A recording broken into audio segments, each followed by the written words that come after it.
Pak Yosep Hidayah masih belum jujur dan juga pihak kepolisian Polda Jawa Barat ini masih mendalami sedalam-dalamnya pernyataan dari saksi Ramdhanu. Dan mereka juga kepolisian Polda Jawa Barat ini masih meragukan pernyataan dari saksi Ramdhanu bahwa Pak Yosep Hidayah, Ibu Mimin dan kedua anaknya ada di lokasi kejadian perkara. Tetapi kita nggak tahu juga apakah mereka saat berada di lokasi kejadian perkara ini melakukan tindak kejahatannya atau mereka hanya memantau situasi, menjaga TKP atau membersihkan dan membantu sang eksekutor, kita nggak tahu. So guys, hari ini kita masih terus memantau perkembangan Subang Jawa Barat, di mana memang saat ini pihak kepolisian Polda Jawa Barat sudah menetapkan 2 tersangka, yaitu Ramdhanu, si lugu dan polos ini. Ternyata dia mengakui segala perbuatannya dalam kasus tindak kejahatan pembunuhan ibu dan anak di Kampung Ciseti, Jalan Cagak, Kabupaten Subang, Jawa Barat. Di mana saksi Ramdhanu ini menyebut 5 orang lainnya guys, yaitu Pak Yosep Hidayah, Ibu Mimin dan kedua anak Ibu Mimin, Arigi dan Abi. Yang ternyata juga si Ibu Mimin ini sudah dipulangkan, sehingga pihak kepolisian masih mendalami kesaksian Ramdhanu. Dan apakah benar Pak Yosep ini adalah sang eksekutornya? Dan ataukah saksi Ramdhanu ini masih berbohong atau kejujurannya itu sudah 100% karena dia akan menjadi justice kolaborator? Apakah hal itu akan bisa untuk mengungkap siapa lagi tersangka di balik kasus Subang Jawa Barat ini?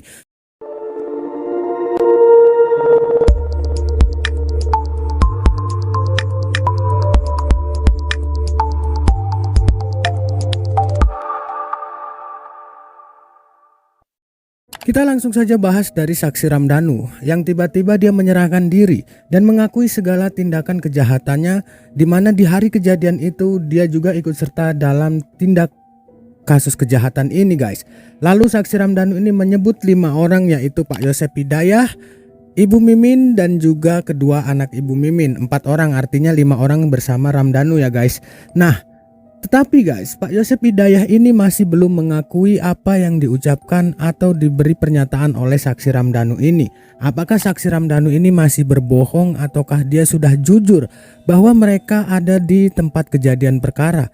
Tetapi dari asumsi dan fakta-fakta, di mana asumsi liar dengan ajas praduga tidak bersalah kita ini, yang kemungkinan pasti masih ada lagi orang lain di dalam kasus tindak kejahatan keji ini yang menyebabkan ibu dan anak meninggal dunia dengan cara tragis dan ditemukan di bagasi mobil Alphard miliknya sendiri.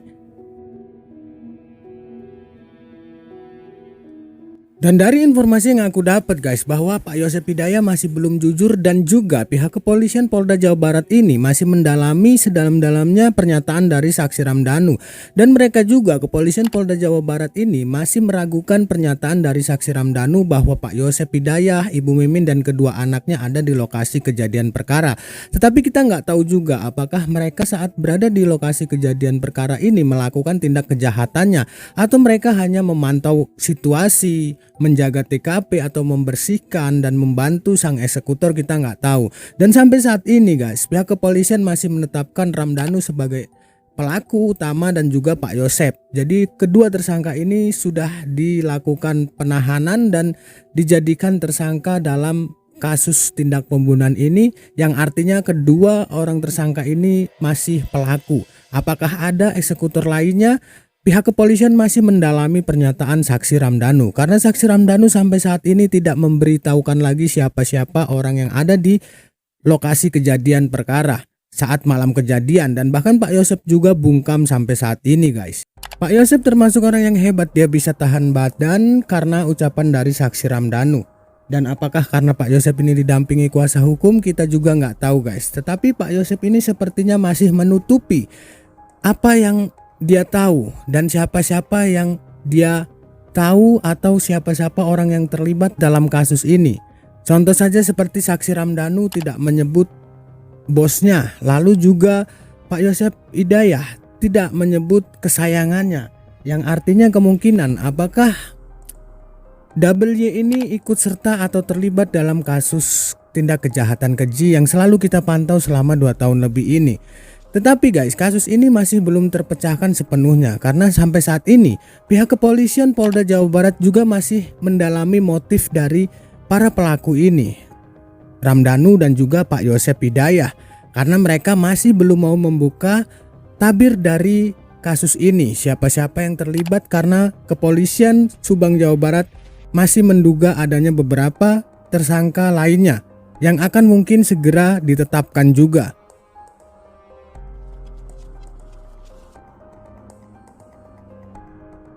Dan bagaimana menurut kalian guys, apakah Pak Yosep Hidayah ini adalah eksekutornya dan juga Ramdhanu ini adalah eksekutornya dibalik meninggalnya ibu dan anak almarhumah Ibu Tuti Suwartini dan juga almarhumah Amalia Mustika Ratu, pengelola dan juga bendahara Yayasan Bina Prestasi Nasional di Kabupaten Subang, Jawa Barat, di mana mereka ditemukan dengan kondisi tragis di dalam bagasi mobil Alphard miliknya dengan tidak mengenakan pakaian. Dan yang perlu kita ketahui guys, bahwa kedua pakaian jenazah korban ini Ramdhanu yang meletakkan atau membawanya ke bak kamar mandi.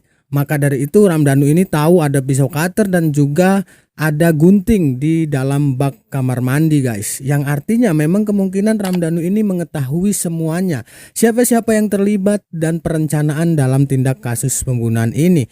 Namun saksi Ramdhanu hanya menyebut Pak Yosep Hidayah, Ibu Mimin dan kedua anak Ibu Mimin. Sedangkan Ibu Mimin dan kedua anaknya masih nggak ngaku bahwa Ramdhanu itu masih berbohong katanya.